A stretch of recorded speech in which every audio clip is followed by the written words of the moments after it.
Bueno, por ahí me confirman si se está proyectando las diapositivas, que se alcen un dedito por el chat. Está proyectado. Buenas Ujú. noches. Buenas noches. Bueno, muchas gracias por responder. Bueno, vamos a empezar, doctores, ¿sí? El día de hoy vamos a hablar sobre neumonía adquirida en la comunidad. La verdad es una patología frecuente de la parte respiratoria. Ustedes saben que la mayor parte de las patologías respiratorias, en cuanto a síntomas y motivo de consulta, generalmente es tos, generalmente es falta de aire, son síntomas muy inespecíficos en cuanto a la parte respiratoria y entra dentro lo que es neumonía adquirida en la comunidad como diagnóstico diferencial sobre estos síntomas, ¿no? Entonces vamos a empezar. Eh, La guía se va a basar básicamente, si quieren posteriormente yo les paso, hay nuevas guías, ¿no? Hay la nueva guía del 2025 que salió hace poquito, y hay la nueva guía y hay la guía del 2023, así que está como que en una mezcla entre ambas guías, ¿no? Después, si por ahí les interesa, les paso los papers para que los puedan leer. Miren ustedes, vamos a hablar sobre la definición, ¿no? Básicamente, recordando, ¿no? La parte de neumonía, un proceso infeccioso a nivel del parénquima pulmonar, secundario a la presencia de algún microorganismo. Esto es muy importante porque muchas de las veces uno piensa que uno cuando tiene una neumonía, generalmente uno sospecha que es algo bacteriano, ¿no? Acordémonos que la neumonía no es solamente por bacterias, si bien es la más frecuente, pero también dependiendo de las condiciones del individuo, uno puede sospechar que puede ser también una neumonía viral, probablemente en pacientes inmunosuprimidos, pacientes VIH, pacientes que toman inmunosupresores, pacientes oncológicos, también puede desarrollar una neumonía micótica, ¿no? Secundaria a hongos. Entonces, uno siempre tiene que descartar, cuando uno habla de neumonía, uno siempre tiene que descartar principalmente estas tres causas, tanto virus, hongos y bacterias, ¿o no? Va a depender mucho de la condición del paciente y de las comorbilidades. Miren ustedes por qué se habla de neumonía. La incidencia es prácticamente de 11 por 1000 habitantes, ¿no? Entonces es una incidencia alta y miren la mortalidad cercana al 10%. Entonces es una mortalidad altísima. Por eso la importancia de diagnosticar de forma temprana lo que son pacientes con esta patología. Por otro lado, miren ustedes, hay definiciones que la nueva guía, esta es la del 2023, nos habla sobre cierto tipo de definiciones. Acordarse que neumonía es prácticamente, puede ser en pacientes que se les puede tratar de una manera ambulatoria, porque existen neumonías que se pueden tratar, sí, con tratamiento antibiótico. Ya vamos a llegar a la parte del tratamiento. Es una patología que es menos de 48 horas antes del ingreso hospitalario y más de 7 días del ingreso hospitalario. A diferencia de neumonía intrahospitalaria, ¿no? Después de 2 días de que el paciente está hospitalizado, uno sospecha de esta patología y menos de 7 días del egreso hospitalario. Va a depender mucho de la guía, ¿no? Esta definición de neumonía intrahospitalaria, porque muchas de las veces incluso se toma hasta el mes posterior al egreso hospitalario como gérmenes también o patógenos nosocomiales. Anteriormente había una definición que se relacionaba como la neumonía intrahospitalaria, similar a la neumonía asociada a cuidados de la salud. Por ejemplo, en aquellos pacientes que venían, que estaban geriatrizados, por ahí uno decía, bueno, neumonía asociada a cuidados de la salud, se pensaba en gérmenes probablemente resistentes. Ahora las nuevas guías dicen, no, la verdad, no existe esta definición de neumonía asociada a cuidados de la salud. Solamente vamos a tomar neumonía intrahospitalaria si es que uno sospecha de esta patología. Y neumonía asociada al ventilador, obviamente paciente intubado que desarrolla una neumonía posterior, sí, a las 48 horas de la intubación, sí, con necesidad de ventilación mecánica. Acordémonos básicamente la fisiopatología, aquellos pacientes, ¿no? Que presentan cierto tipo de condiciones, por ejemplo, pacientes diabéticos, pacientes inmunosuprimidos, ¿sí? Pacientes HIV, entonces obviamente estos pacientes van a tener una condición para desarrollar, ¿sí? Este tipo de patología, prácticamente un exudado a nivel alveolar, ¿sí? A través de estas microaspiraciones que no se pueden controlar y obviamente estas microaspiraciones van a producir lo que son células inflamatorias y desarrollar, ¿sí? Lo que es la neumonía. Miren ustedes, esto es importante recordar porque por ahí sí lo saben, pero por ahí ciertos datos siempre está bueno irlos memorizando, irlos recordando.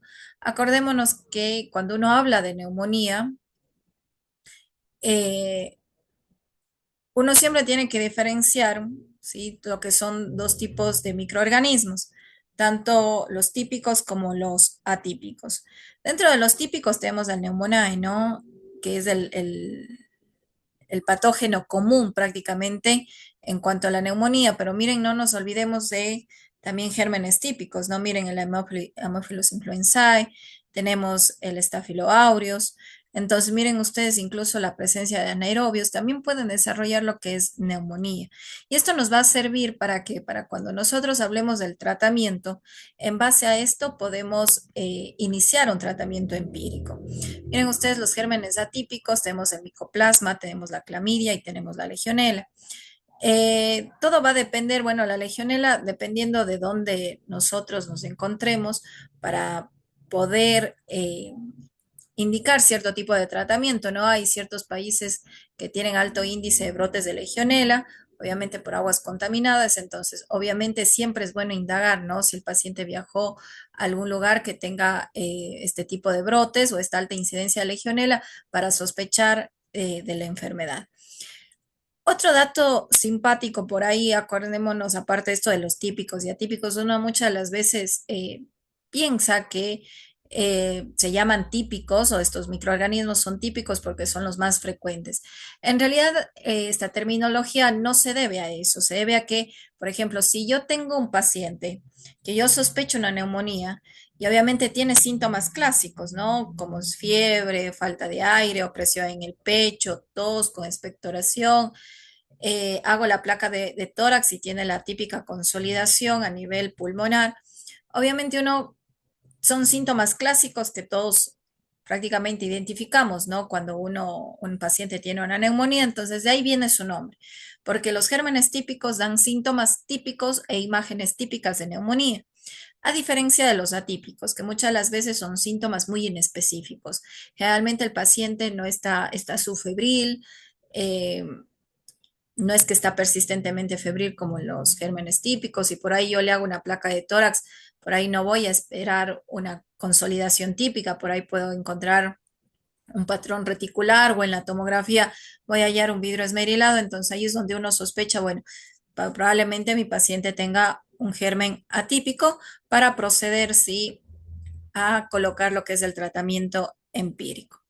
Miren ustedes, como yo les decía, obviamente la neumonía no solamente es bacteriana, también ahí existe la neumonía viral y existe la neumonía, sí, en inmunosuprimidos, como esto, la micótica, ¿no? Entonces, siempre ir descartando, dependiendo de las comorbilidades de mi paciente, dependiendo de lo que voy sospechando, sí, de las condiciones, siempre ir descartando esta clase de neumonía.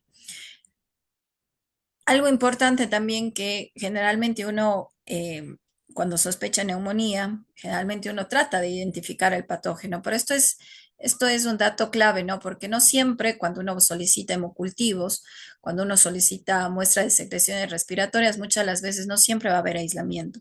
Entonces, a partir de esto y de la sospecha, yo voy a iniciar un tratamiento empírico lo más pronto posible y de acuerdo a las características epidemiológicas donde yo viva, ¿no?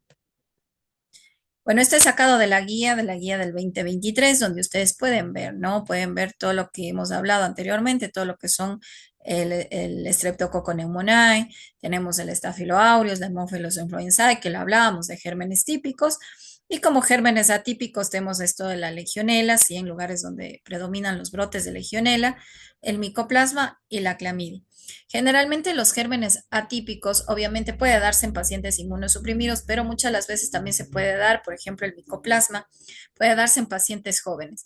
Es raro, ¿no? Que uno siempre sospechara, ¿no? En los extremos de vida, uno dijera, bueno, un paciente añoso, mayor a los 65 años, que tenga comorbilidades, que sea diabético, tiene alta chance, ¿no? De probablemente tener una neumonía o de factor de riesgo para desarrollar neumonía. Pero hay muchas las veces jóvenes sin ningún factor de riesgo, ¿no? Que pueden desarrollar cierto tipo de neumonías. Y ahí es donde uno tiene, ¿no? Que o sea, obviamente descartar algún tipo de inmunosupresión, pero por ahí sí los jóvenes tienen tendencia a tener más estos gérmenes atípicos como el micoplasma, entonces el tratamiento en pacientes jóvenes va a ir dirigido justamente a estos gérmenes atípicos, ¿no? No se olviden de los virus, no se olviden de los hongos, ¿no? En pacientes inmunosuprimidos, muy importante. Bueno, y esta tablita también es sacada de una guía colombiana, que miren ustedes acá, dependiendo de los factores de riesgo también que tenga mi paciente, yo voy a sospechar de cierto tipo de patógenos. Y por eso es importante lo que yo les decía, ¿no? Generalmente los extremos de la vida, mayores de 65 años, pacientes, por ejemplo, que tienen cierto tipo de comorbilidades, por ejemplo, pacientes que tienen eh, por ejemplo, tienen EPOC, uno muchas de las veces dice, mi paciente EPOC tiene secuelas pulmonares, tiene bronquiectasias, probablemente sí tenga una pseudomona aeruginosa y uno va el tratamiento dirigido de manera inicial a la pseudomona aeruginosa, ¿no? Ya vamos a ir hablando un poquito del tratamiento. Si por ahí mi paciente tiene uso de dispositivos, por ejemplo, para diálisis, un enfermo renal crónico, si por ejemplo estuvo internado recientemente y por ahí el uso de fluoroquinolonas, ¿sí? Como antibióticos previos. Obviamente, estos pacientes uno dice, bueno, se le abre la campanita y dice, bueno, probablemente sea una infección por Staphylo aureus, ¿no? Entonces uno, dependiendo de cierto tipo de comorbilidades, de factores de riesgo, uno puede ir sospechando cierto tipo de patógenos, por ejemplo, pacientes alcohólicos o pacientes, por ejemplo, que tienen cierto tipo de alteración en la deglución, que se están aspirando constantemente. Obviamente estos pacientes uno generalmente piensa en gérmenes anaerobios, en gérmenes de la boca, entonces uno va cubriendo de una manera empírica esto, este tipo de patógenos. Bueno, esto es lo que yo les decía, ¿no? De la legionela, generalmente son en pacientes que siempre indagar, ¿no? Cuando el paciente sale de viaje, de vacaciones, se ha visitado zonas con alta incidencia o brotes de legionela para sospechar si en este patógeno. Bueno, esta es otra tablita, sí, miren, sacada igual de la guía, donde igual nos dice, si por ahí usted sospecha o su paciente tiene ciertas comorbilidades. Bueno, si tiene POC, sospecha de pseudomonas, sospecha de Haemophilus influenzae, cubre estos gérmenes, ¿no? Cubre estos gérmenes de manera empírica hasta por ahí tener algún resultado si es que se lo tiene. Acuérdense que generalmente menos del 50% de hemocultivos o de muestra de secreciones muchas las veces se aísla lo que es el germen patógeno y uno necesita cubrir, ¿sí? De una manera empírica, guiándose muchas de las veces en las comorbilidades y factores de riesgo del paciente. Bueno, cuando yo puedo sospechar estos gérmenes que generalmente son resistentes, miren, ya hablamos prácticamente de Pseudomonas y Staphylo aureus meticilino resistente. Como yo les decía, no siempre uno tiene que pensar en estos gérmenes típicos que uno los tiene en la mente, ¿no? Si bien son, como yo les decía, uno cuando dice neumonía, uno muchas las veces piensa solo origen bacteriano y se olvida del resto de gérmenes o piensa solo en el Streptococcus pneumoniae, se olvida también que existe Pseudomonas, que existe Staphylo aureus. ¿En qué pacientes yo voy a pensar eso para instaurar un tratamiento empírico? Por ejemplo, si yo por ahí me llega al servicio de emergencia, me llega un paciente, ¿sí? Con síntomas clásicos de neumonía, le pongámosle fiebre, tos con expectoración, fiebre persistente, ¿no? Mal estado general, síntomas constitucionales. eh, por ahí le mando la placa de tórax, impresiona lo que es la consolidación. Y por ello en el interrogatorio es importante siempre descartar esta pirámide o tres tipos de, de factores de riesgo también que me va a hacer pensar en este tipo de microorganismos. Mire, pacientes que por ahí estuvieron hospitalizados dentro de ese, posterior a un año y que en esa hospitalización por ahí hayan tenido algún aislamiento, obviamente el tratamiento en ese momento va a ir dirigido, sí, al germen que se aisló, si es que lo tengo, o por ahí, ¿sí? Dirigido a Staphylo aureus y a Pseudomonas. Mi paciente se estuvo hospitalizado, sí, hace 3 meses también, sí, va a requerir, uno piensa, ¿no? En estos gérmenes probablemente intrahospitalarios, piensa en Staphylo aureus, piensa en Pseudomonas aeruginosa, y que haya recibido antibiótico terapia, especialmente dirigida a todo lo que son quinolonas, sí, en los 3 meses previos. Entonces, ahí es donde uno sospecha, sí, de lo que son este tipo de gérmenes, que generalmente son gérmenes resistentes, tanto la Pseudomonas como el Staphylo aureus. Bueno, los síntomas, recordar, ¿no? Lo que hablábamos anteriormente, nada más. Acuérdense, fiebre persistente, tos, mal estado general, síntomas constitucionales, opresión en el pecho, ¿no? A partir de ahí, obviamente, va a haber cierto tipo de hallazgos semiológicos. Esto también es muy importante que uno parta de la parte de los síntomas, de la sospecha, de la parte semiológica, ¿no? Por ahí en la inspección va a depender mucho.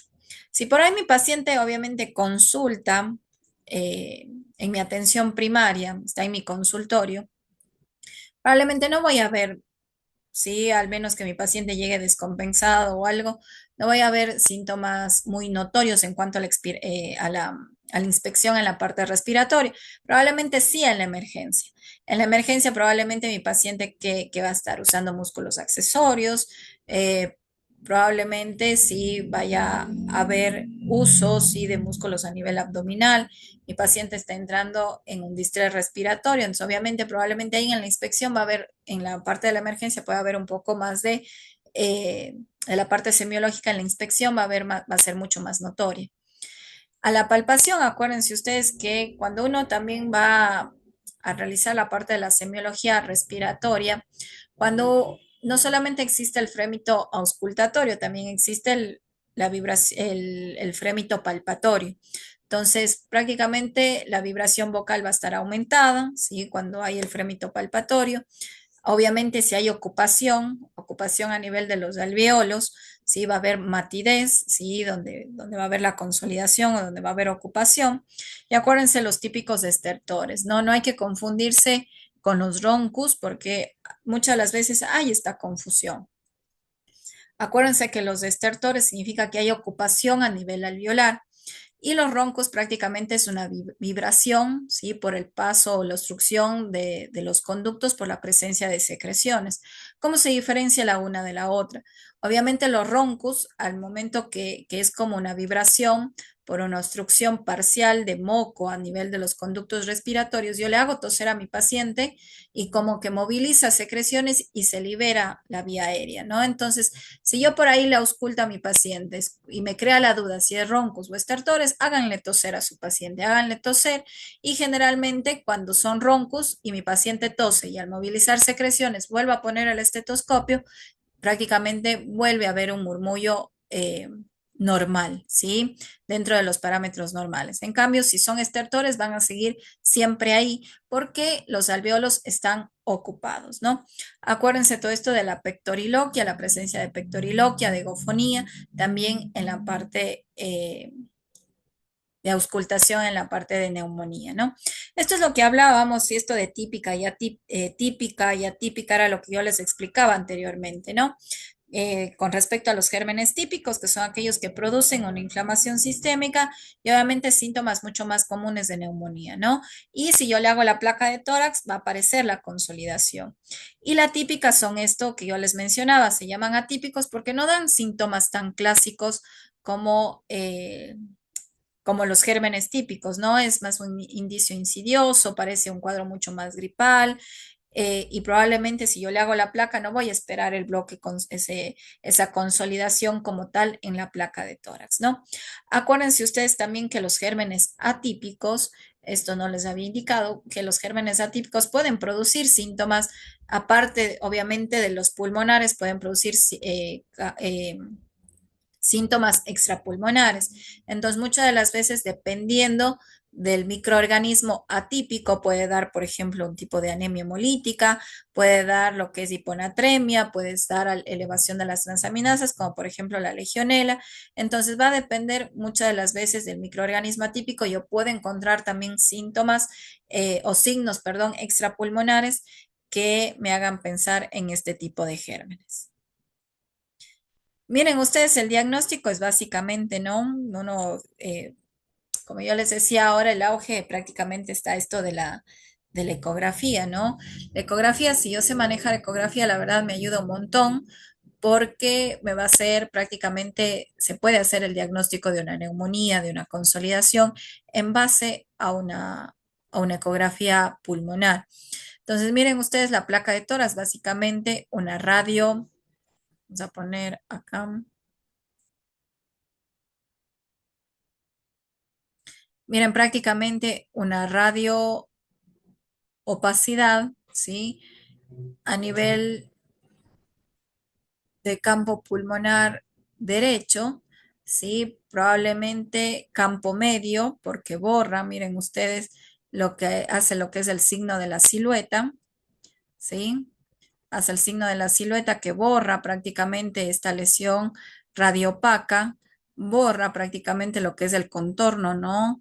Del corazón. Entonces, por eso yo les digo, está en el óvulo medio, ¿sí? Y miren ustedes acá, este mismo paciente se hace lo que es una tomografía para identificar, por así decirlo, bien esta lesión acá. Y miren, y justamente está en el campo, en el lóbulo medio. Miren ustedes una consolidación bien delimitada, ¿sí? Que probablemente no, perdón, que no sobrepasa la cisura. Entonces, miren ustedes, y lo que es broncograma aéreo. Y prácticamente se borran los vasos. Miren ustedes, si ustedes comparan con la imagen de la izquierda, miren ustedes acá nosotros tenemos todo lo que son tenemos bronquios, tenemos vasos, ¿sí? Y miren acá por esta lesión, ¿sí? Que ocupa todo lo que es el campo, el lóbulo medio. Miren ustedes, se borra prácticamente todo lo que son vasos y estructuras que se pueden ver acá y queda con lo que es el broncograma aéreo, ¿no? Que es esta dilatación a nivel bronquial, ¿no? Y miren, es prácticamente una consolidación, ¿sí? Que compromete un lóbulo, ¿sí? Es una consolidación lobar, ¿sí? Que no sobrepasa lo que son las cisuras. Miren, ustedes, esto era lo que yo les mencionaba, miren, con los gérmenes atípicos. Aquí yo no veo, miren, estos son las mamas, ¿no? Uno siempre tiene que tener presente las mamas de las mujeres, no confundirse, porque muchas las veces uno, esto es un dato clave, porque muchas las veces uno, cuando hace una placa de tórax, las mamas interponen, ¿no? En los campos pulmonares, muchas de las veces da una especie, sí, de radioopacidad que uno a veces confunde, dice tiene una neumonía bilateral y generalmente son las mamas que se están superponiendo, ¿no? Ojo con esto. Por ahí, si yo estoy dudando que hay algo aquí, pediría unas rayos X de perfil, ¿no? Pero miren ustedes, aquí ya un patrón intersticial, básicamente, probablemente por ahí un germen atípico, sí, que esté produciendo este tipo de neumonía. Miren, yo por aquí no, yo no veo un bloque consolidativo como veía acá, sí, como veo acá en la tomografía, prácticamente es una placa muy inespecífica. Miren ustedes acá, como yo les decía, obviamente esta es la típica consolidación, ¿no? La típica consolidación con las características que les había mencionado antes, pero miren ustedes esto, sí, todo lo que son lesiones radiopacas, ¿sí? Que están distribuidas de una manera difusa. Miren ustedes, todo este pulmón prácticamente una neumonía multilobar. Generalmente esto probablemente sea en un paciente inmunosuprimido, ¿no? Uno aquí, aparte de descartar obviamente la parte bacteriana, uno también tiene que descartar todo lo que prácticamente son hongos e incluso tuberculosis, también se debería descartar en este paciente, ¿no? Por toda estos infiltrados multilobares. Miren ustedes, esta la neumonía necrotizante, miren ustedes cómo ya forma, así como una especie de nivel hidroaéreo, miren ustedes acá hay un montón de lesiones con niveles hidroaéreos, ¿sí? Miren, acá está otra. Entonces, prácticamente como que es una lesión, ¿sí? Cavitada, que es como que el germen o el microorganismo come al pulmón, como que se lo está comiendo y produce este tipo de lesiones.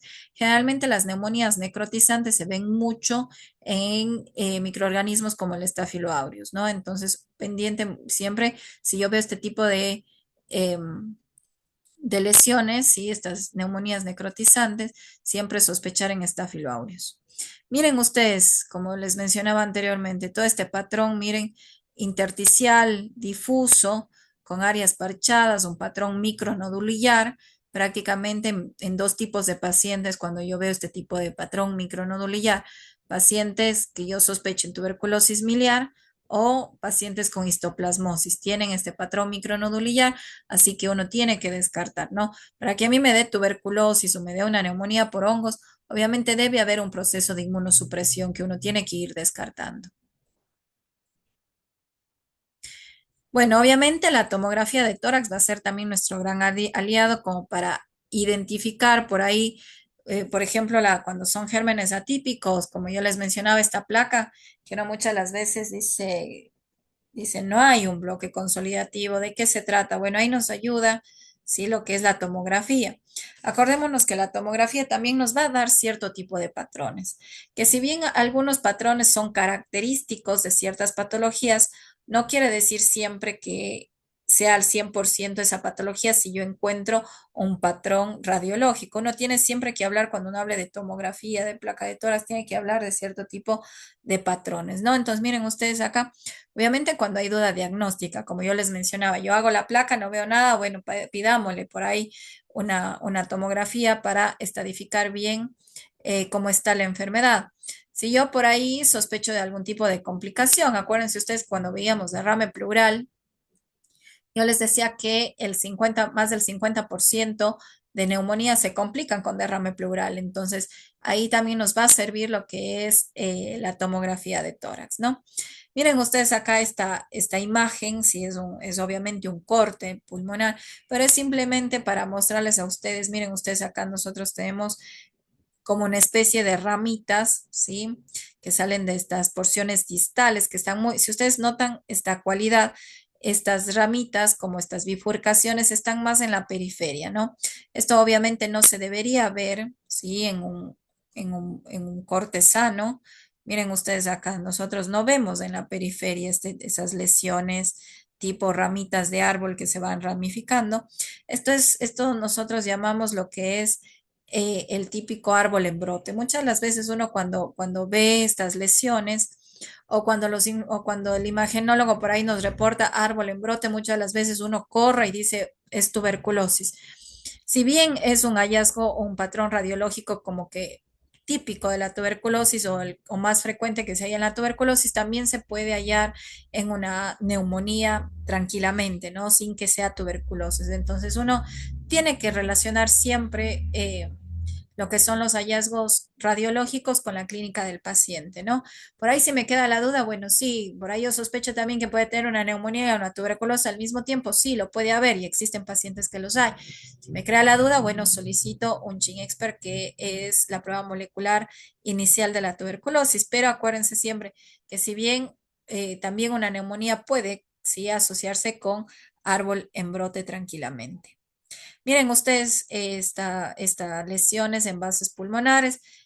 También hay cierto tipo de neumonías, por ejemplo, las neumonías virales que pueden asociarse eh, con vidrio esmerilado, así que ojo con esto también, ¿sí? También las neumonías, por ejemplo, por PCP, también puede haber lo que es vidrio esmerilado a nivel de la tomografía. Acuérdense esto, que el vidrio esmerilado se ve solo en la tomografía, no se ve en la placa de tórax. Miren ustedes estas lesiones, sí, estas de aquí, estas lesiones micronodulillares, miren ustedes en lóbulos superiores. Obviamente, si yo encuentro esto a nivel de campo pulmonar, en lóbulos superiores, uno generalmente sospecha de tuberculosis, ¿no? Miren ustedes estas lesiones, sí, ya multifocales. Miren, ustedes compromete prácticamente más de un lóbulo. Si bien acá está la cisura, pero compromete ya más de un lóbulo. Miren, tanto derecho como izquierdo. Entonces, obviamente ya esto es una neumonía grave. Este paciente obviamente necesita hospitalización sí o sí, ¿no? Porque compromete la neumonía más de un lóbulo. Y bueno, llegamos principalmente a lo que son los scores. Nosotros hablamos ya de una sospecha, hablamos ya de unos síntomas, hablamos de cómo hacer el diagnóstico por ahí, cómo clasifico a mi paciente, cómo por ahí si yo estoy en un servicio de emergencia, cómo clasifico a mi paciente, cómo digo lo interno, lo mando a la casa. Acuérdense algo, ustedes van a ser los médicos de la emergencia, por ahí de la atención primaria, por ahí algunos van a ser coordinadores del centro de salud donde trabajan, por ahí del centro hospitalario donde están. Muchas de las veces al médico le toca ser multifuncional. Acuérdense ustedes que siempre la decisión del médico, el criterio clínico, a pesar de que el score me pueda salir bajo o por ahí el score me diga, mándelo a casa, pero si mi criterio clínico dice no, tiene que hospitalizarse, obviamente el paciente se tiene que hospitalizar. Los scores que yo les voy a hablar van a ser como guía únicamente, ¿no? Que eso no quita el criterio médico para ver si necesita o no hospitalización. Entonces, miren, el CURP 65 prácticamente, como para recordar, capaz igual lo sepan, miren, engloba cierto tipo de pausas, de pautas, perdón. Obviamente la confusión, obviamente uno si tiene un laboratorio lo puede solicitar, si el boom más de 19, la parte respiratoria más de 30, ¿sí? Por minuto. Y obviamente la presión arterial. Acuérdense ustedes que el CURB 65 toma en cuenta, ¿sí? Tanto la sistólica como la diastólica de una manera independiente. ¿Qué quiere decir? Que obviamente si mi paciente, les pongo un ejemplo, está 90-50, obviamente la diastólica está a menos de 60, equivale a un punto, porque muchas de las veces uno se confunde y espera ver ambas cifras, tanto la sistólica como la diastólica baja, para darle un punto, pero no, es independiente, ¿sí? Tanto la sistólica como la diastólica, si una de las dos está baja, equivale a un punto. Y obviamente la edad mayor a 65 años. ¿Qué me va a decir este tipo de score? Este score me va a ayudar a tomar cierto tipo de decisiones sin que esto interrumpa mi criterio clínico. Entonces, ¿qué me dice? Si por ahí yo sumando, ¿sí? Todos estos ítems que les mencioné anteriormente, me da entre 0 y 1, dice, bueno, la mortalidad es baja, es de 1,5%. Por ahí su paciente se puede ir a casa y tratarlo de una manera ambulatoria. Ojo con esto también. Si usted está en un servicio de emergencia y por ahí ustedes deciden tratar una neumonía de una manera ambulatoria, acuérdense esto, otra cosa importante antes de seguir con esto. La neumonía, si bien es un diagnóstico clínico también, pero uno tiene que tener una base fundamentada también en imágenes. Por ahí, si ustedes tienen placa de tórax, tienen ecógrafo, pidan una placa de tórax, vean que realmente se trate de una neumonía, porque muchas de las veces hay pacientes, ustedes van a ver que les van a consultar por tos y muchas de las veces el paciente está hemodinámicamente estable, no es que está persistentemente febril, simplemente consulta por tos. Y muchas de las veces se asusta porque la tos tiene una expectoración amarillenta, tiene un color verdoso. Que tenga esta coloración no quiere decir que indique 100% antibiótico, ¿no? Uno tiene que ver al paciente de una manera íntegra. Si mi paciente por ahí consulta únicamente por un síntoma con tos, con expectoración por ahí verdosa, esto no es indicación, ¿sí? Si el resto de parámetros de mi paciente están estables, no es indicación que yo le tengo que dar un antibiótico, ¿no? Ya vamos a ir hablando, pero acuérdense ustedes que la tos en todo proceso respiratorio va a ser lo último que se vaya. Así que por más que su paciente consulte por tos, por tos, por tos, por tos, y obviamente no tiene ningún otro síntoma asociado que le afecte o algo, no se da antibiótico por dar, ¿no? Incluso muchas de las veces uno da, se ve que se da fluoroquinolonas, levofloxacinas, sin saber el daño que se le está haciendo al paciente al dejarle antibióticos de una manera innecesaria. Bueno, eso les quería decir, ¿no? Que la tos va a ser lo último que se va y en todo proceso, ya sea viral o infeccioso, es lo último que se va. Bueno, entonces volvamos de nuevo al Club 65, perdón. Entonces, si me da una puntuación de 0 a 1, 1.5 de mortalidad baja, dice, puede optar que su paciente vaya a la casa, le dé un tratamiento antibiótico que ya vamos a ver cuál. Y acuérdense ustedes, si ustedes son médicos solamente del servicio de emergencia, este paciente tiene que tener un control. Tiene que tener un control mínimo de unas 48 a 72 horas para ver cómo viene. Obviamente yo le voy a mandar signos de alarma, pero obviamente tiene que tener un seguimiento. Entonces, por ahí del servicio de emergencia, si yo digo a mi paciente, mire, yo le voy a tratar de una manera ambulatoria y no soy yo el que voy a hacer el seguimiento, traten siempre de engancharle, ¿sí? Con alguien que le pueda valorar posterior al tratamiento antibiótico, aunque sea una vez posterior al terminar el tratamiento. Miren ustedes, si me da 2, una puntuación de 2, obviamente el paciente tiene que internarse, probablemente en una sala de observación o incluso ya considerar una hospitalización. Si es más de 3, el paciente tiene que hospitalizarse y por ahí sí la guía dice si es más de 4, más de 5, tiene 5 puntos, obviamente considere terapia intensiva. Como yo les decía, esto es un score, sí, como guía, pero no determina, sí, lo que yo voy a hacer 100% con mi paciente. Porque por ahí yo les pongo un ejemplo. El CURP 65 no involucra la saturación. Digamos que yo tenga un paciente que tenga, les pongo 55 años. Los parámetros no está confuso, no está, le hago un laboratorio, está la función renal dentro de parámetros normales, digamos que frecuencia respiratoria está 26, pero oh sorpresa, mi paciente está saturando 88.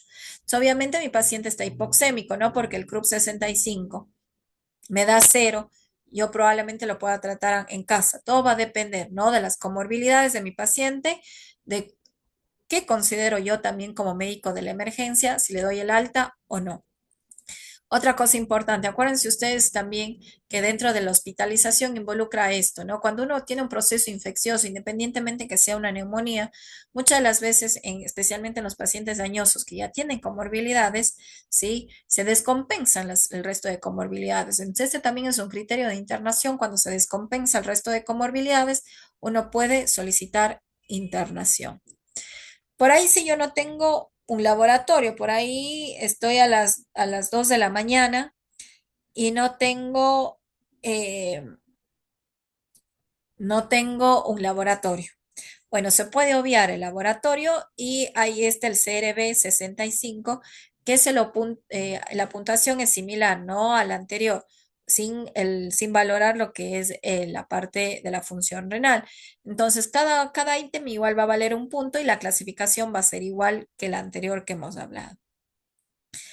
Esta de aquí es el score que he sacado de la guía 2023, ¿sí? Junto con la del CURP 65.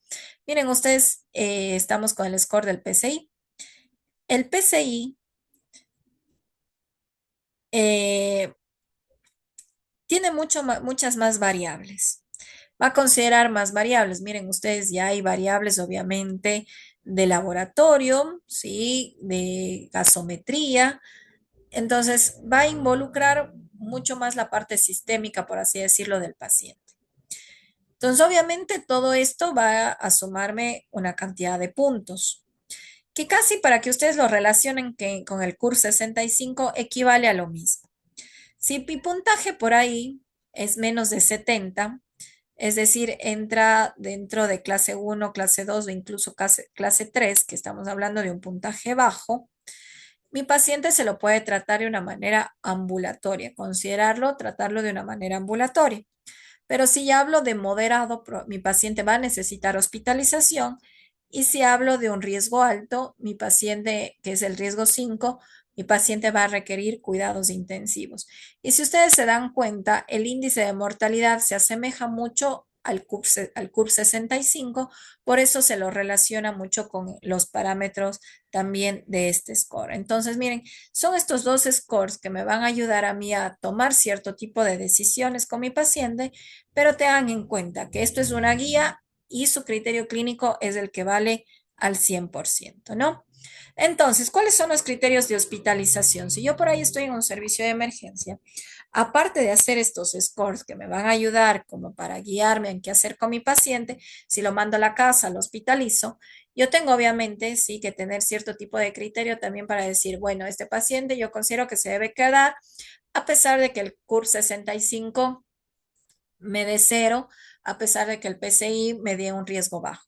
Pacientes, como yo les decía, generalmente pacientes que tienen comorbilidades y que están cursando un cuadro infeccioso, obviamente se va a descompensar su comorbilidad y obviamente es un criterio de internación. Si yo tengo un paciente que tenga una insuficiencia cardíaca y probablemente le dé una neumonía, obviamente se va a descompensar su insuficiencia cardíaca y yo le tengo que hospitalizar.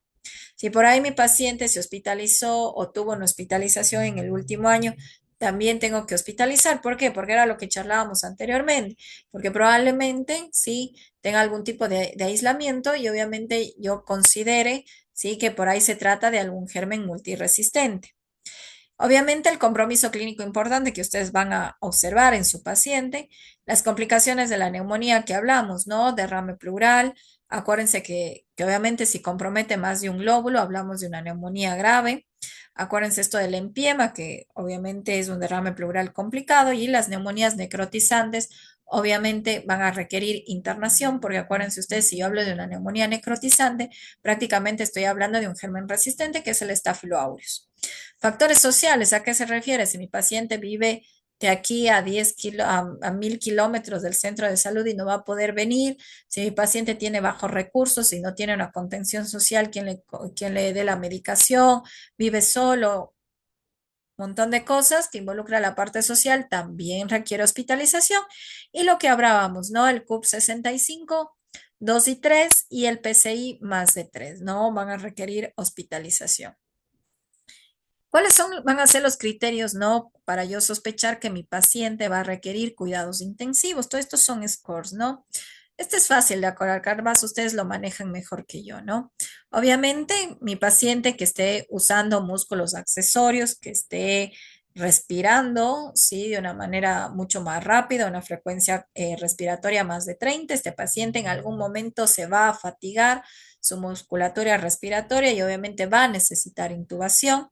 Pacientes que obviamente no manejen bien la vía oral, sí van a necesitar ventilación mecánica, pacientes eh, que van a requerir soporte de vasopresores y obviamente la PAFI, ¿no? La PAFI menos de 250, acuérdense que habla de la severidad del distrés, porque acuérdense ustedes, el distrés puede estar desencadenado por cierto tipo de causas, entre ellas la neumonía, ¿no? Entonces probablemente la neumonía pueda terminar en un distrés respiratorio.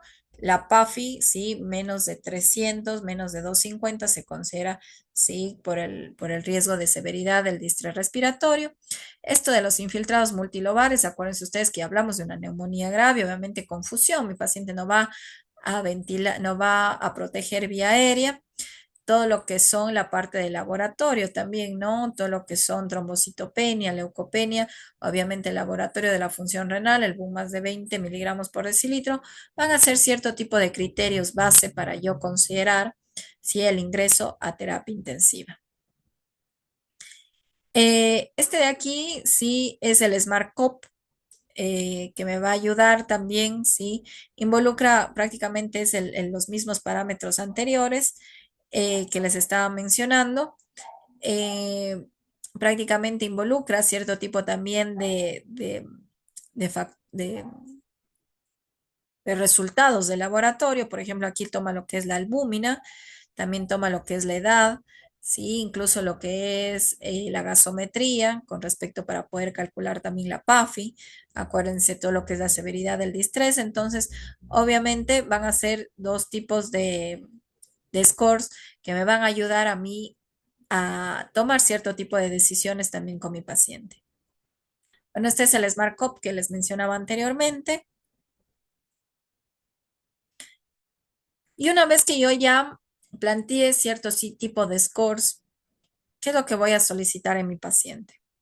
¿Qué es lo que voy a solicitar en mi paciente ambulatorio? ¿Qué es lo que voy a solicitar en el paciente internado? Bueno, por ahí siempre voy a necesitar una imagen. Acuérdense ustedes, como yo les decía, el diagnóstico de neumonía necesita una imagen.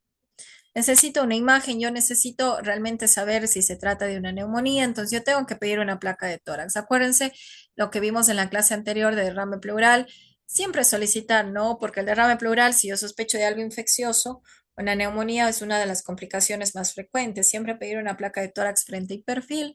Por ahí si tengo un ecógrafo, puedo también determinar cierto tipo de lesiones consolidativas e incluso derrame pleural. Todo lo que es hemograma, glucosa, urea, creatinina, que serían como los parámetros básicos de un laboratorio. Si yo quiero mandar a mi paciente probablemente un tratamiento ambulatorio, no son de rutina, pero por ahí los puedo pedir. ¿Por qué? Porque cierto tipo de antibióticos, acuérdense ustedes, muchas las veces hay que ajustar a función renal, va a depender mucho del tipo de antibiótico, de lo que yo envíe a mi paciente, ¿no? Para poder solicitar un laboratorio. No es de rutina, pero se podría pedir, ¿no? Paciente hospitalizado, sí o sí, se tiene que pedir un laboratorio de ingreso, incluso en estado ácido base si el paciente está hipoxémico. Ya vamos a llegar a la parte de cultivos, ¿no? Cuándo solicitar cultivos, que tampoco son de rutina. Por ahí el paciente ambulatorio, salvo que yo diga, bueno, esto probablemente sea una tuberculosis, bueno, consideraría enviar una muestra a expert, ¿no? A las pruebas moleculares, pero al paciente ambulatorio generalmente no es de rutina mandar lo que son hemocultivos o cultivos de secreciones, ¿no? Y la procalcitonina también, esto lo vamos a hablar más adelante, que hay un nuevo estudio, ¿no? Porque antes se decía, bueno, si me sale la procalcitonina alta, yo sospecho que es de origen bacteriano. Si me sale baja, es de origen viral. No, ya la procalcitonina ya nos sirve para determinar el inicio de antibiótico, eso va a ser la decisión médica. Por ahí sí, como un parámetro inflamatorio en el laboratorio me puede servir como para seguimiento, pero no me sirve sí para yo decir, bueno, esto le inicio antibiótico o a esto no le inicio antibiótico. No va a depender mucho del criterio clínico y lo que yo sospeche. Bueno, esto era lo que yo les decía, ¿no? Esto es lo de la procalcitonina, el último estudio que salió, ¿no? Que prácticamente la procalcitonina no me determina a mí de iniciar o no antibiótico, o no es que me dice, bueno, si por ahí es baja es viral y si es alta es bacteriana, voy a iniciar el antibiótico. No, todo eso me puede servir, como yo les decía, como un parámetro inflamatorio, como parte del laboratorio, como seguimiento, ¿no? Pero no me va a determinar si inicio o no tratamiento antibiótico. Y estos son los cultivos y los hemocultivos, ¿no? Yo generalmente, como yo les decía, no es de rutina, no es que yo le voy a pedir a todos cultivos, no es que le voy a pedir a todos, perdón, cultivos de secreciones o hemocultivos, va a depender mucho de lo que yo sospeche, ¿no? Obviamente, pacientes inmunosuprimidos, ellos sí o sí se tiene que pedir mínimo, aunque sea un cultivo de secreciones, ¿no? Acuérdense todo lo que son hongos, todo lo que es tuberculosis, gérmenes, microorganismos atípicos, obviamente por ahí sí me va a servir, sí, lo que es una PCR, por ahí de secreciones respiratorias o cultivos o incluso un gram, también me va a servir, sí, de una manera inicial y mucho más rápida. Los hemocultivos también, miren, si yo estoy sospechando en pacientes que tienen cierto tipo de patógenos resistentes, como el Staphylo aureus, la pseudomonas, y obviamente pacientes con neumonía severa. Neumonía severa, acuérdense ustedes que son aquellos pacientes que tienen ya más de compromiso, más de un lóbulo, prácticamente estas neumonías multifocales, y el antígeno urinario tampoco no es de rutina, ¿no? Yo les decía, siempre uno tiene que buscar los lugares o por ahí consultar al paciente si ha bajado a ciertas zonas donde hay brotes de legionela, ¿sí? Para solicitar el antígeno urinario y por ahí también, bueno, está bien, mi paciente está cursando, por ahí está cursando un shock séptico, por ahí tiene una neumonía grave, se puede considerar pedir un antígeno urinario. Bueno, esto nos dice la guía de la ITSA, ¿no? De la TS ITSA, cuando solicitar lo que son los hemocultivos, ¿no? Entonces era lo que hablábamos anteriormente. Miren, no se recomienda en pacientes con manejo ambulatorio. Eh, Esto es otra cosa, como yo les decía. Lo que yo les decía con respecto a los hemocultivos, ¿no? Que no es de rutina, pero sí en pacientes con neumonía severa. pacientes que yo sospeche, ¿no? Estafilo aureus, Pseudomonas aeruginosa, ¿sí? Y pacientes que estuvieron, ¿se acuerdan ustedes de esa pirámide que yo les mencioné al inicio? Pacientes que estuvieron hospitalizados en los últimos 3 meses, que recibieron antibióticos en los últimos 3 meses o que tuvieron un tratamiento previo, sí, para este tipo de gérmenes. Bueno, obviamente el manejo va a depender de las condiciones que llegue mi paciente, ¿no? Porque como yo les digo, al servicio de emergencia les va a llegar desde un paciente ambulatorio, un paciente que necesita hospitalización, un paciente que va a ir a cuidados intensivos. Obviamente, primordial, proteger la vía aérea de mi paciente, obviamente la hidratación, todo lo que son cristaloides, el soporte de oxígeno. Si mi paciente necesita intubarse, se tiene que intubar. Sí, acuérdense lo que es la hidratación, muy importante. No se olviden de la tromboprofilaxis. Sí, siempre con heparina de bajo peso molecular. Acuérdense siempre que estos pacientes que tienen factores de riesgo, que están cursando un cuadro infeccioso, tienen alta chance de desarrollar tromboembolismo de pulmón. Mientras más temprano se inicie lo que es la kinesiología respiratoria en estos pacientes también va a ser mucho mejor. Sí, eliminar, hacer una rehabilitación respiratoria de forma temprana también va a ayudar al paciente, obviamente todo lo que es monitorización y el antibiótico empírico, ¿no? Que ya vamos a ir entrando a la parte de tratamiento. Miren ustedes, el manejo prácticamente va a ser empírico, ¿sí? Porque muchas de las veces, ¿qué es lo que pasa? Si yo hago hemocultivos o tomo muestras de secreciones, muchas de las veces no voy a tener menos del 50% tiene rédito. Entonces, miren ustedes, no siempre voy a tener aislamiento de un germen y obviamente yo de acuerdo a las comorbilidades de mi paciente, de acuerdo a la imagen, sí, de acuerdo también muchas de las veces al laboratorio, yo voy sí, a sospechar de cierto tipo de patógeno. Entonces, miren ustedes, prácticamente todo va como tratamiento empírico, como manejo empírico, dependiendo de lo que yo esté sospechando. Esto es muy importante, las quinolonas. Miren ustedes, las quinolonas ni en ambulatorio ni en hospitalización son de primera línea. En realidad, uno lo deja cuando por ahí está sospechando en algún germen atípico que le cubre bien la levofloxacina.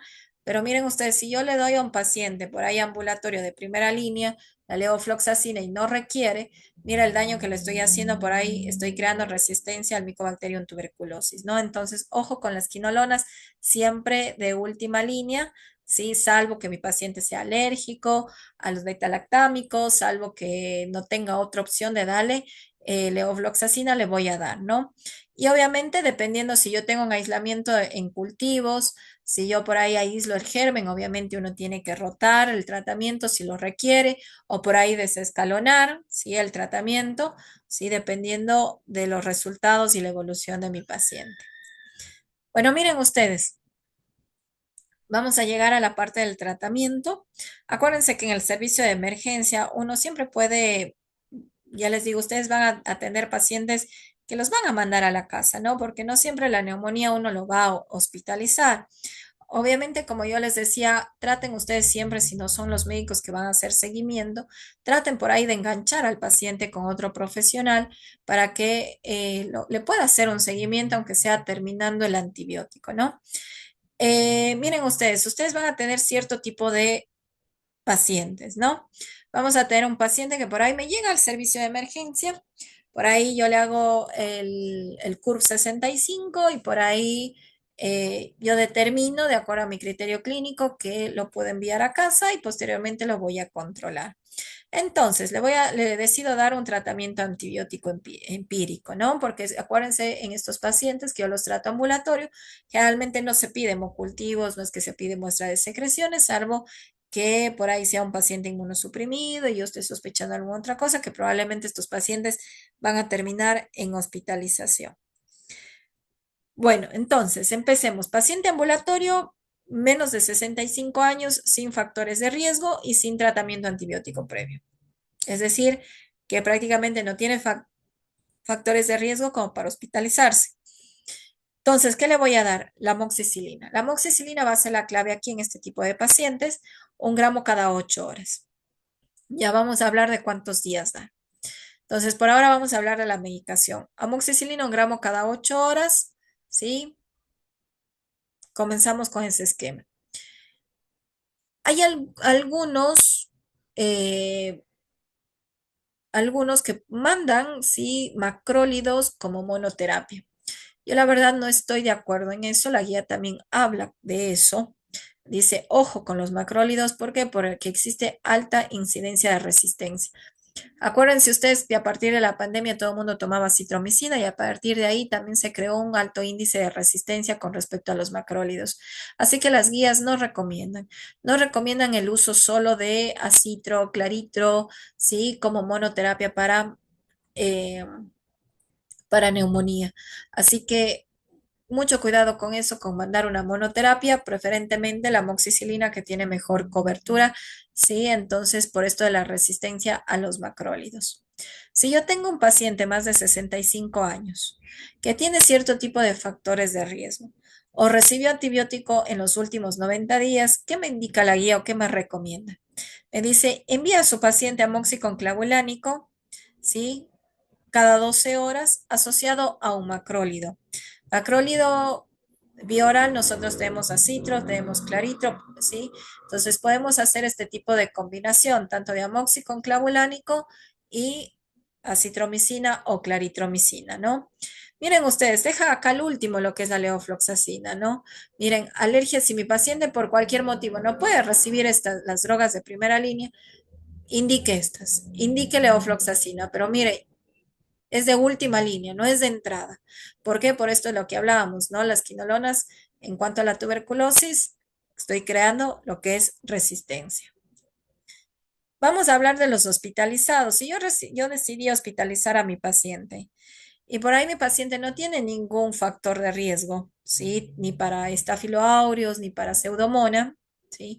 Por eso es importante uno siempre indagar hospitalizaciones previas, comorbilidades de mi paciente.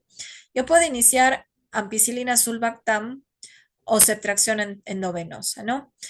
Siempre dice la guía, bueno, asóciele a, yo le puse aquí claritro porque el acitro no tenemos nosotros endovenoso, asóciale a claritro. Entonces, una buena combinación por ahí, ampicilina sulbactam, si yo tengo a mi paciente que no tiene ningún factor de riesgo, que hablábamos, ampicilina sulbactam asociada a claritromicina.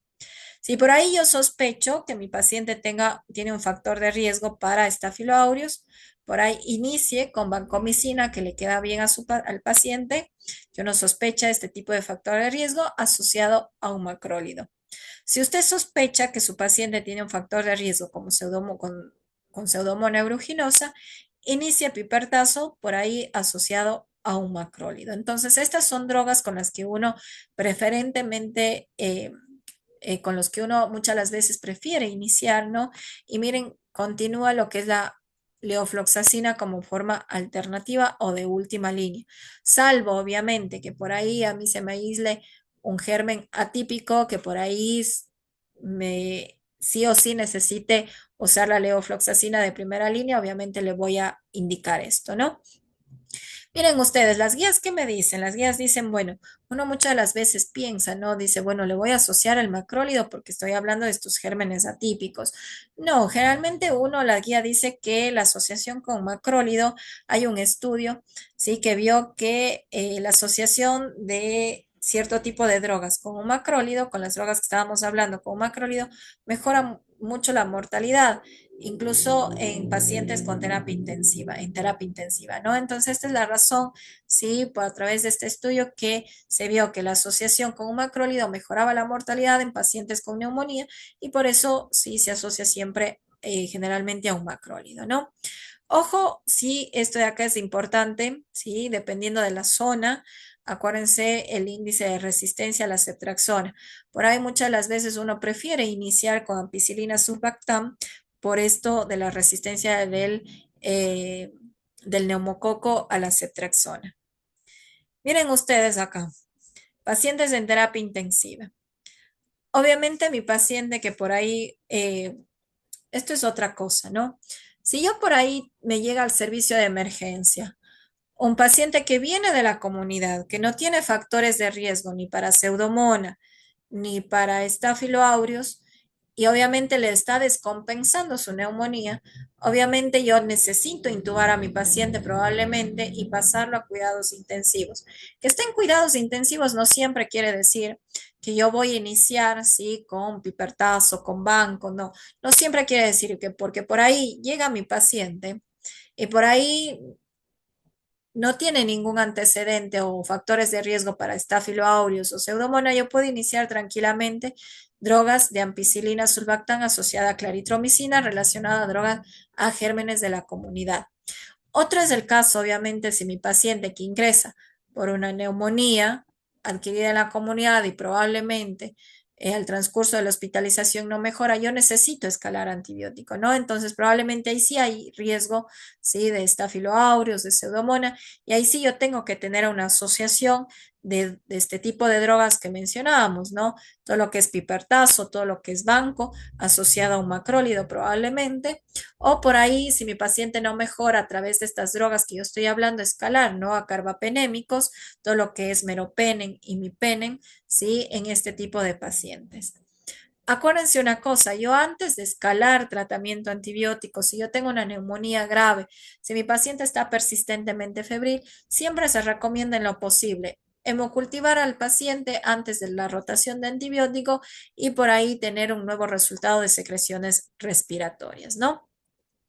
Acuérdense ustedes que a partir del COVID eh, hay este estudio Recovery que quedó determinado, ¿no? En pacientes con neumonía grave, el uso de corticoides, sino la dexametasona 6 miligramos al día por 7 a 10 días, incluso de algunas guías, incluso se dice también incluso hasta el alta, ¿no? El uso de corticoides, siempre en neumonía grave, ¿no? Que requiere cuidados intensivos. Solamente para señalarles, ¿no? Esto de neumonía intrahospitalaria, eh, si bien no viene mucho a la clase, pero acuérdense ustedes, cuando yo hablo de neumonía intrahospitalaria, hablando de las definiciones previas que hablábamos previamente, yo siempre tengo que tener en cuenta gérmenes, sí, resistentes. Entonces ahí yo voy a tener en cuenta siempre los gérmenes, tanto de Pseudomonas aeruginosa y de Staphylo aureus meticilino resistente, y a eso va a ir enfocado también de manera empírica lo que es el tratamiento eh, antibiótico. Miren, este es el esquema que ustedes van a encontrar en la guía 2023, ¿sí? Con respecto al uso de los antibióticos, ¿no? Entonces siempre va a ver si hay factores de riesgo para Pseudomonas, si hay factores de riesgo para Staphylo aureus. No se olviden de estos dos gérmenes y de acuerdo a eso obviamente van a ir entablando cierto tipo de tratamiento que ya lo charlábamos anteriormente, solo que esto está un poco más simplificado como para que puedan ustedes eh, leerlo. Bueno, esto también es importante. Esto es sacado de la guía 2023, pero por ahí si ustedes leen la guía 2025, cada vez se enfoca más a esquemas cortos. Incluso la guía 2025 dice que el esquema antibiótico debe ser de 3 días. Si mi paciente evoluciona de una manera favorable, si no hubo obviamente aislamiento, sí, de gérmenes, de microorganismos atípicos, obviamente mi paciente no es que está inmunosuprimido, ¿sí? El tratamiento, sí, mi paciente no tiene ningún tipo de factor de riesgo, el tratamiento prácticamente tiene que durar 3 días, ¿no? Ya vamos a ir hablando igual también de cuándo hacer la rotación de cuáles son los criterios de alta probablemente de mi paciente. Entonces, la guía 2023 sí habla de 5 días, sí, igual viene siendo un esquema corto, pero por ahí la guía 2025 ya entabla incluso hasta 3 días. Yo diría que por ahí todavía podemos seguir entre 3 y 5 días, dependiendo, ¿no? La nueva guía ya habla de 3 días. Obviamente, como yo les decía, va a depender mucho. Si por ahí mi paciente se le aisló una pseudomona, bueno, generalmente el tratamiento va a depender, ¿no? Puede durar entre 7, 14 días, incluso hasta 21 días. Si por ahí mi paciente se le aisló un Staphylo aureus, acordémonos que el Staphylo aureus da mucho lo que son impactos sépticos a distancia. Entonces, probablemente si mi paciente se le aisló un estáfilo, probablemente puedas tener hasta 21 días, sí, de tratamiento antibiótico hospitalizado, ¿no? Bueno, la evolución del paciente. ¿Cómo voy? Yo ya por ahí le di un tratamiento ambulatorio a mi paciente, le hospitalicé. ¿Cómo le voy a seguir a mi paciente? Obviamente yo tengo que ver que si por ahí las comorbilidades previas con las que se internó están, están estables ahora en el momento, ¿sí? Por ahí si mi paciente no evoluciona bien. Yo lo que yo les decía, ¿no? Generalmente si no evoluciona bien quiere decir que probablemente no esté cubriendo los gérmenes que le estén produciendo la patología a mi paciente. Entonces, por eso la necesidad de volver a hemocultivar o por ahí tomar muestra de secreciones respiratorias, mandar todo lo que es a pruebas moleculares, que esto ahora es del auge, ¿no? Las pruebas moleculares. Obviamente hay que escalar antibióticos, ¿sí? Si yo por ahí empecé con ampicilina sulbactam, con claritro, por ahí sumale, no es que sumale, escalo a pipertazo, ¿no? Para cubrir gérmenes sí, probablemente resistentes. Acuérdense ustedes de las complicaciones siempre. Si mi paciente persistentemente febril, no mejora, sigue disneico, ya pasó 20, 48, 72 horas del tratamiento, solicitar una nueva imagen, ¿no? Solicitar un nuevo laboratorio, solicitar por ahí PCR, por ahí pueden solicitar también una procalcitonina como reactante, como parámetro inflamatorio. Pero acuérdense ustedes siempre que se puede solicitar una imagen para ver si no hay complicaciones ¿sí? secundarias de la neumonía, ¿no? Y este es otro dato también curioso, porque muchas de las veces mi paciente uno ingresa, ve esa radiopacidad y dice, bueno, es una neumonía. Y ¡pac! Total es un cáncer, es una neoplasia. Es una masa que por ahí sí tenía una neumonía y mi paciente no mejora, no mejora, y por ahí no es una causa infecciosa, sino probablemente una causa oncológica, ¿no? Miren ustedes esto de acá. Esto va a ser cómo mi paciente va a ir evolucionando o cuáles son los síntomas con los que yo por ahí va a ir mejorando más rápido que otro. Esto también está en la guía. Miren ustedes lo que yo les decía. Todo lo que son parámetros clínicos, incluido todo lo que es la fiebre, la taquipnea, la hipoxemia, tiene que prácticamente resolverse dentro de los 72 horas, dentro de los 3 días de haber iniciado el antibiótico. Por eso uno dice siempre, cuando uno dice el antibiótico, una vez deja el antibiótico y dice el primer día, bueno, el paciente todavía sigue haciendo fiebre, bueno, esperemos, recién es el primer día. Y bueno, ya llega a las 72 horas, el paciente no mejora, bueno, obviamente ahí habría que hacer un cambio de lo que hablábamos anteriormente, sí, ver todo lo que son complicaciones, comorbilidades y todo eso, que estén que estén estables. Pero miren ustedes, uno lo va, generalmente al paciente lo va controlando de una manera clínica, más no imagenológica. La imagen solamente me va a servir a mí para ver complicaciones, más no para hacer seguimiento. Porque si yo por ahí tengo un paciente que yo le ingreso a la hospitalización, si le estoy haciendo seguimiento en la hospitalización, veo que deja de hacer fiebre, veo que la saturación mejora, veo que los restos de parámetros clínicos están estables. Sí, veo que el laboratorio también viene en mejoría, que son parámetros sistémicos en laboratorio.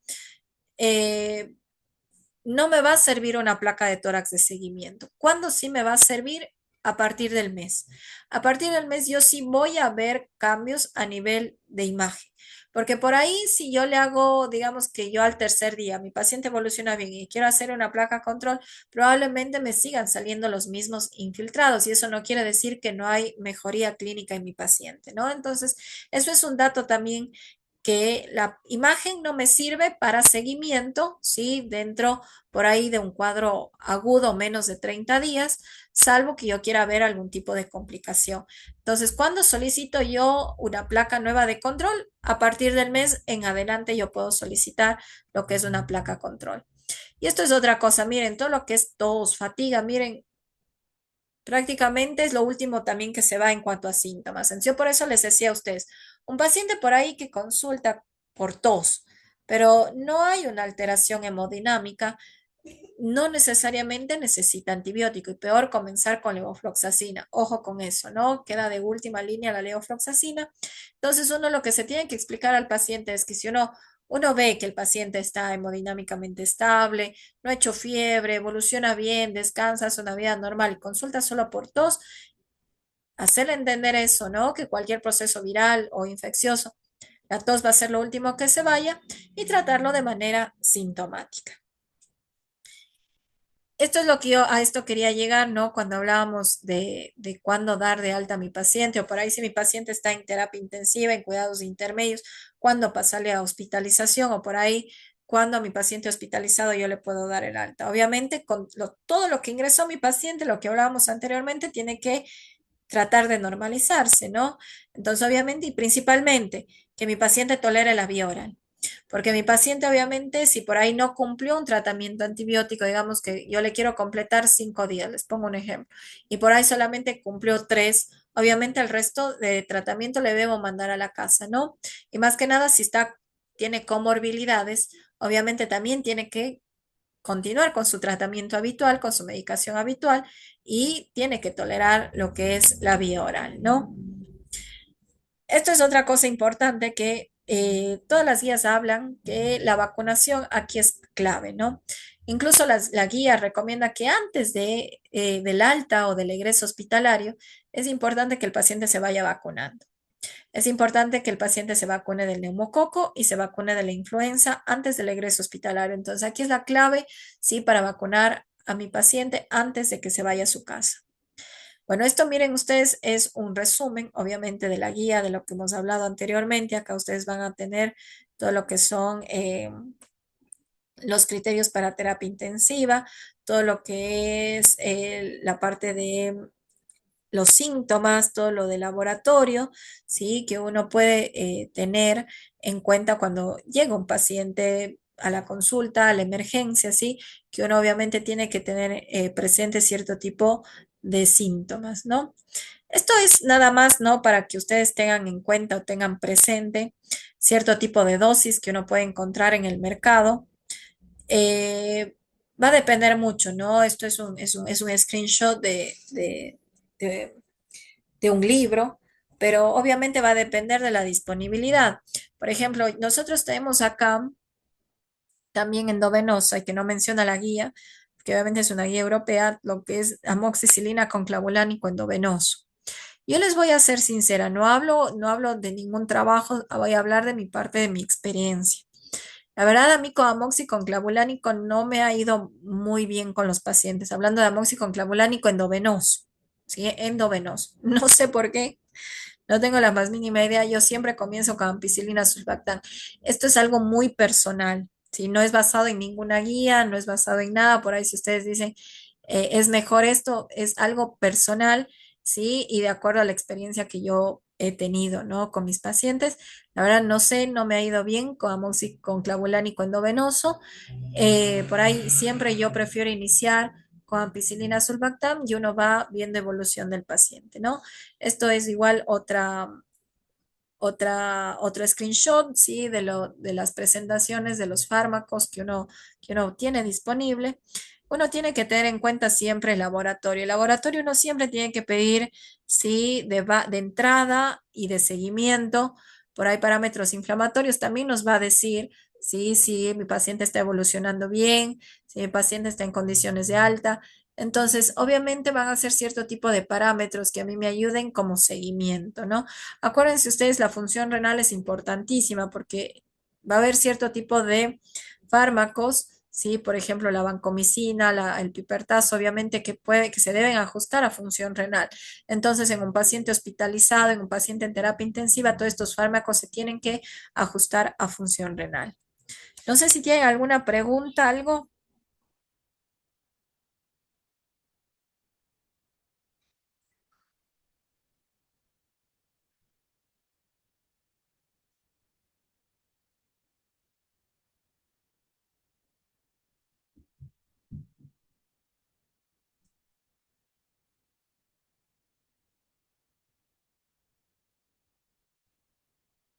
Bueno, si no hay por ahí preguntas, vamos a terminar ya lo que es la clase. La verdad, les agradezco mucho por la presencia.